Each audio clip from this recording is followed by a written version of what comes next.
What is your backstory? Well, what do you mean by backstory? How far back would you like me to go? Do you want me to go all the way back to when I first started a production of any kind? That would have been in the sixth grade. Yes, please. Okay, well, in the sixth grade, we had social studies, which meant that you would write a little story about the news of the day. I delivered the Toronto Star, which gave me a leg up on everybody else. And so I used to read the newspapers that I was delivering.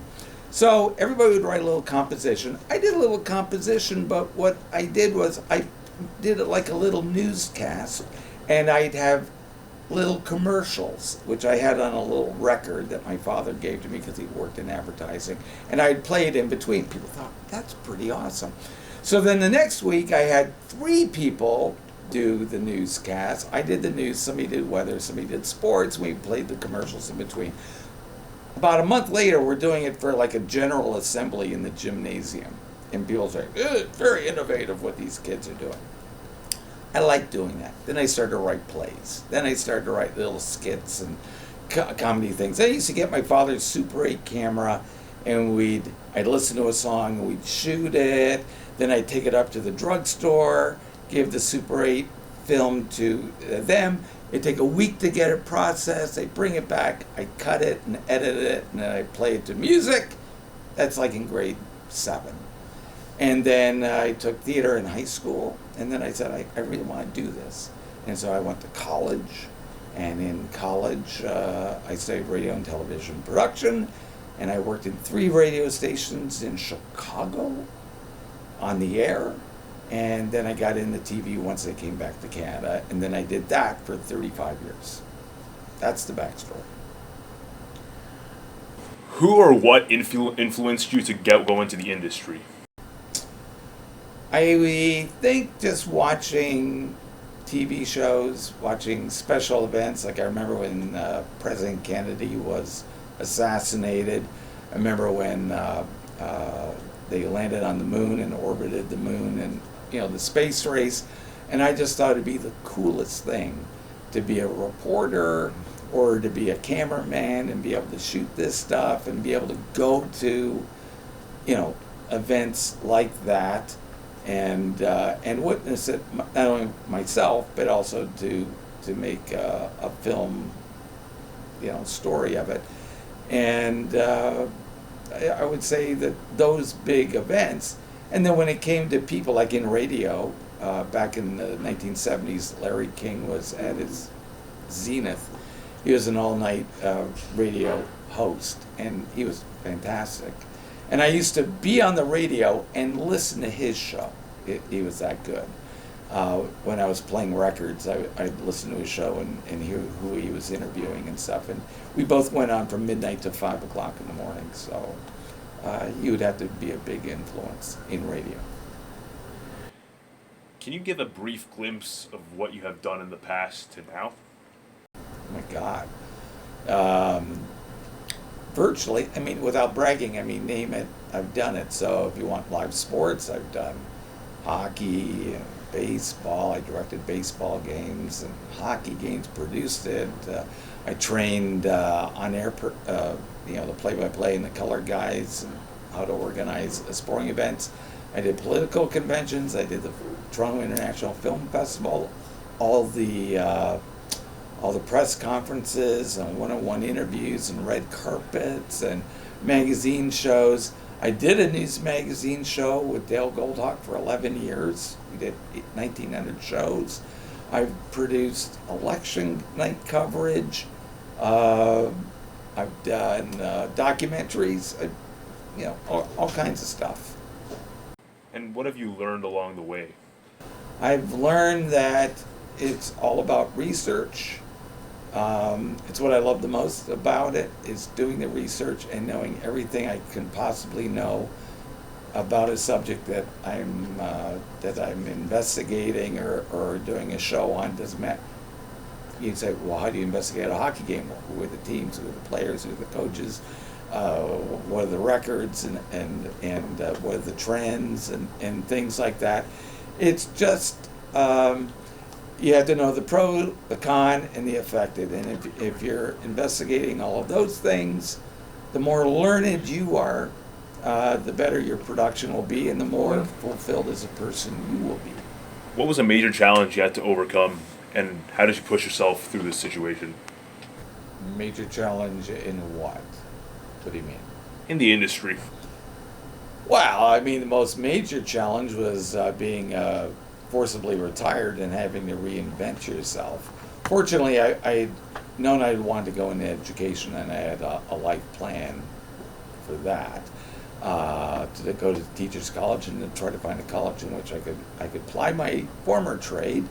I think breaking into the industry back in 1978 was certainly a challenge, but you take any opportunity that comes up. I found a job in a 5,000 watt radio station that I'd have to work all night and then go to class the next morning at 9 o'clock, and I just did it because I knew that I'd have it on my resume, and you just do it. So sometimes it's, it's hard, but you do it, and you take advantage of any advantage that comes your way. And if you were to give advice to your younger self, what would you say and why? I would say that's a good question. I would just say keep striving. I think what happens is that a lot of people in this industry are a little. Is anybody look? This is pretty close. This is handheld right at the end. They're coming right towards us in the hand. You're a little modest. There's modesty that's involved. Oh, could I do this? Should I do this? And when I first started out, I was intimidated by big politicians and business people and stuff like that. And what I would tell them is just go ahead, do it. If you have an idea, it's a good idea. Don't be intimidated. And if you know you're right and you have a good story and it's right, and then do it.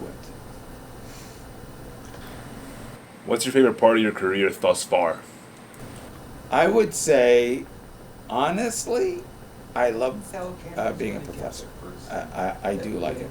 Having said that, being a television producer / director / editor, all that stuff, I had access to anyone, anywhere, everywhere. So I met movie stars, I met hockey players and baseball players, and I was in their dressing rooms, and I traveled and I went to places and shot in fantastic places. It was just the access and just being able to experience life through media. I would say that's the best. And what is your formula for success? Formula for success is get up every day. What am I going to do? How am I going to do it? Let's have fun. Let's have a blast doing it, but let's do serious work. And I try to teach that way. So let's come to class. We're all getting up at 6 o'clock in the morning. We're all coming here 8:30 in the morning. Okay, but let's learn something and let's have fun doing it. There's no crime in having fun. You're not slacking off by having fun and enjoying what you do in life. As a matter of fact, you'll probably do a hell of a lot better job and have a better outcome if you do. So enjoy what you do, love what you do, and give it everything you have, and you'll have a good outcome. And then you come all the way down here, you can also adjust it. What has Dave taught you that you didn't know before? Pretty much the entire basics of behind the scenes of any live TV production. I came into this with very little live knowledge. I knew more about audio and film, but no actual live production. But Dave gave me the foundations for what I'm doing this year in my live TV class, which has become a lot more comfortable after 2 semesters with the legend himself. And what was your first impression of Dave? Old school. Love it. I like the way he teaches. It's not for everybody. It's definitely my kind of style. I like the way he teaches, and it's just different. It's a lot less, less coddling, and I think that's important nowadays, especially when you're running a live broadcast, which is run very militarily. It's a great foundation for what I need to do. What was your final impression on Dave? My final impression, I still see him around all the time. I don't think I have a final impression of him yet, but my general opinion of Dave is that he's a good teacher, great dude. He knows what he's talking about, and he's got stories to tell if you have the time to listen. And I always have time to listen about stories. And finally, what do you miss the most about his class? The hat. If you know, you know. Oh, what the fuck? What is it like working with Dave? Working with Dave is, it's different every day, so you don't know what you're gonna expect from him. But it's fun overall, and he makes things more exciting, and he keeps it fluid, and there's always surprises there. That's what I find with Dave. And what has Dave implemented into your career? Well, I've learned a lot about watching Dave, about how production is done, how you direct a shot, how you put camera positioning, what looks good on shot wise. Yes. Liar, you made me. Lighting, certain,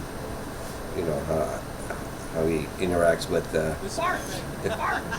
talent, and, explaining them how to look at the camera, what needs to be done. And, so more on the production side, learned a lot from him on that, because I come from a totally technical background. So Do you relate to Dave? yeah, I do relate to Nick, because we're all from the same batch of gen. He's maybe a little over it, but we all come from the same, and we have the same. We actually grew up in the same neighborhood at one point. It's such an coincidence, but yeah, that was another one of those. And we met people, similar people in the business. We know each other. So. What was the neighborhood called? What was the neighborhood called? It was in Thornhill, by the Heinzman house. That's right. Yeah. That's right. Very well done, Chayton. What the fuck? Thank you so much, Dave. Yeah. Thank you, Dave. Thank you, Dave. Thank you, Chayton. Very well done, Chayton. Thank Very you. well done. That was a nice feel to it. Yeah, it was. Yeah, we did. Okay. Royal Orchard in the Young. We have some. Royal Orchard. Yeah, but I first met Dave at when we did our first live production at the swim meet, and that's where we really. There's some B-roll. Yeah, There's some that was where where we actually really got to know each other, and we gelled up, and we were like, yeah, this is. And, it was good. It was a good gig. Can you please elaborate on what the swim project about was? Okay, so it was a swim meet for Canada, Swim Canada, and they were doing tryouts for it, and they wanted somebody to able to live stream it and show and so they hired Centennial College for the project, and I was working at the time. I was working on contract, and it was a live production, so I was called on it, and I had to come up with how everything's gonna run. And then they wanted the scoreboard to be displayed, displayed on the graphics, and I had to come up with a plan on that. And we came up with a workflow, and it went really well, and we had all the students out there switching and doing the graphics, and it took I think by the time we got everything working on the day of the swim meet, it was a three-day event, and every day the students got better and better at it. And by the third day they were just flying away with it. What equipment did you guys use? No, we used the TriCaster and switcher, and at the time whatever we had, and we bought equipment too, and we had I had 4 camera shoot, so it was, and we had to run lots of cables. So it was a task. So, but we we got all the technical stuff, which is why I was responsible for, to get everything working, and all the cameras, and coming to the switcher fine, and then the graphics and audio and all that stuff. How did you guys make sure to not to damage your equipment with the water? No, it was the cameras were far away from the water. Okay. And there were 2 handheld cameras that were used, but they were kept away from. They were at the edge of the water, so they were good. So you had to look for your gain up here. And you have phantom power, so you have to be able to power it up. What is Dave known for? Oh, I missed! Well, Dave is known to be like a fun teacher. He's known to have a fun personality, and from what I hear, like his reputation is to like teach in a fun way, you know, so people are engaged, and that's something that at least sticks to me as well as a student, because you know, some teachers don't teach with emotion, but you know, with him, how he is, he'll teach where you're always engaged, you're always like ready for what's next. And with everything being hands-on on top of it, you know, there's no distractions. You're always going to be locked in with what's next, which is what I like. And does he live up to his reputation? For sure. I definitely think Dave is a really good teacher who will also, you know, if he needs to be, he'll get on that side to get you on track. But also, if you need the help, he will help you. But I've definitely seen his reputation when I've been like last year. His former students, they had their own production, and I was a guest on the production, and basically just seeing how everything worked and how everything was very organized. Like you can tell that he taught these guys pretty well. Like they know what they were doing, they knew what was next. It felt like, you know, a real production, just right there in our school. So I really think he lived up to his reputation, and yeah. And finally, why? Why do I think he lived up to his reputation? Because he knows what kids are like. You know, he knows what people want, I guess. Like, so he knows how to. I don't know. Like, he knows how to. Okay, fine. It's really easy. What are you expecting for the rest of the semester? Well, I'm not expecting anything light from here on till, you know, the end of the semester. I expect a lot of hard work, a lot of memorizing, which, you know, I'm obviously here to do and open to. I feel like, but you know, like I said, I'm here to learn. So, like, I'm ready for that. Like, I'm ready for all that to, you know, improve my skills and yeah, take it further.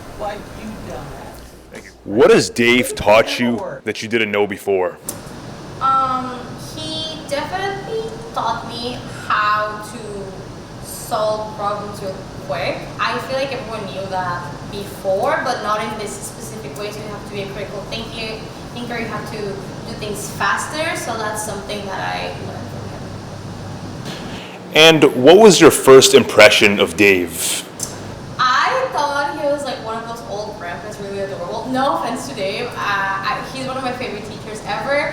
But once you start to get to know him, he's like that. So it actually feels like a family member. So that's one of the things I really like from a teacher when you're so close to them. So that was my first impression. I also thought he was gonna be like one of those hard like teachers that are very strict and everything. And I mean, he is in a way, but he's also really great.